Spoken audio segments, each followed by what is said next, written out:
غوث پاک رضی اللہ تعالی آپ فرماتے ہیں کہ میں چھوٹا سا تھا، والد انتقال کر گئے، والدہ تھی میری اور ہم دو بھائی تھے۔ فرماتے ہیں بچے کھیلنے کے لیے نکلے تو میں بھی ان کے پیچھے کھیلنے نکل گیا۔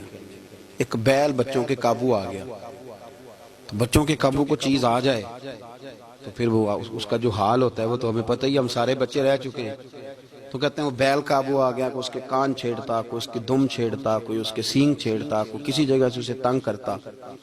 مختلف بچے اس کو دم سے پکڑ کے ہلاتے، بیل بھاگتا۔ حضور غوث پاک فرماتے ہیں میں بھی آگے بڑھا، اور میں نے جب اس کی دم پکڑ کے ہلائی تو بیل نے میری طرف منہ کیا اور کہنے لگا عبد القادر تو نہ ایسے کر، بول کے کہنے لگا تو نہ ایسے کر، تجھے رب نے ان کاموں کے لیے پیدا نہیں فرمایا۔ آپ فرماتے ہیں مجھے اتنا خوف طاری ہوا، بیل کو بولتے دیکھا تھا پہلی دفعہ، بیل کو۔ اب میرے سنی کو بھی دلیلوں کی ضرورت ہوتی ہے، دلیل نہ دیں، کسی بزرگ کی بات سنائیں تو سنی بھی تھوڑا تھوڑا دائیں بائیں دیکھتا ہے۔ یہ شور ایسا ہوا ہے نا، پراپوگنڈا ایسا ہے۔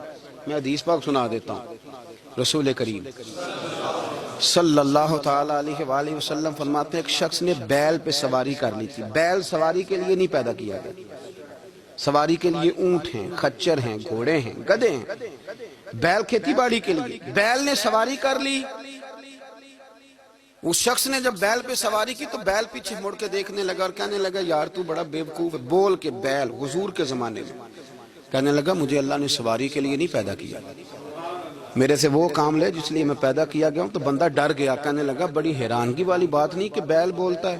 تو بیل پھر بول پڑا، کہنے لگا اس سے بھی زیادہ حیرانگی والی بات ہے۔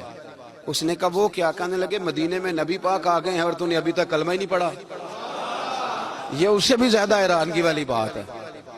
جامع المعجزات میں حدیث موجود ہے، حضور آ گئے اور تو نے کلمہ ہی نہیں پڑھا۔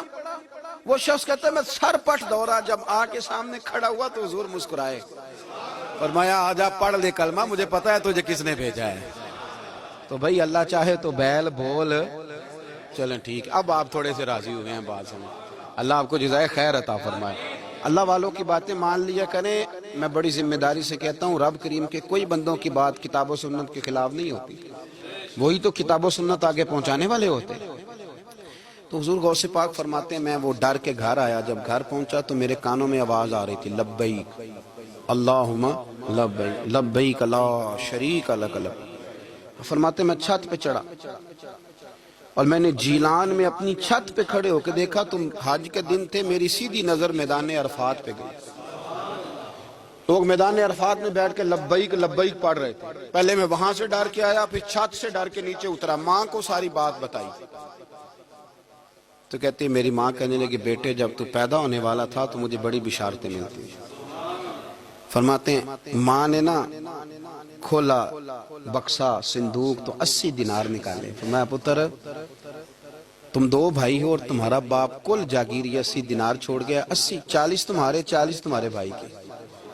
فرمایا بیٹا ایک بات کا خیال رکھنا، میں عورت ہوں، تمہارا باپ کوئی نہیں، بھائی چھوٹا ہے، میں پیچھے نہیں آ سکتا، یہ 40 دینار لے جا اور جا بغداد چلا جا کے تعلیم حاصل کر، بیٹے میں پہنچ نہیں سکتی، خیال رکھنا۔ غوث پاک فرماتے ہیں 12 سال میں نے تعلیم حاصل کی یارو، میں نے پتے بھی کھائے، اور خود آپ کا فرمان موجود ہے، فرماتے ہیں ایسی سختیاں بھی دیکھیں، ایسی سختیاں بھی دیکھیں کہ پتھروں اور پہاڑوں پہ گزرتی تو شاید پگھل جاتے، لیکن میں نے اپنے نبی کا دین پڑھا۔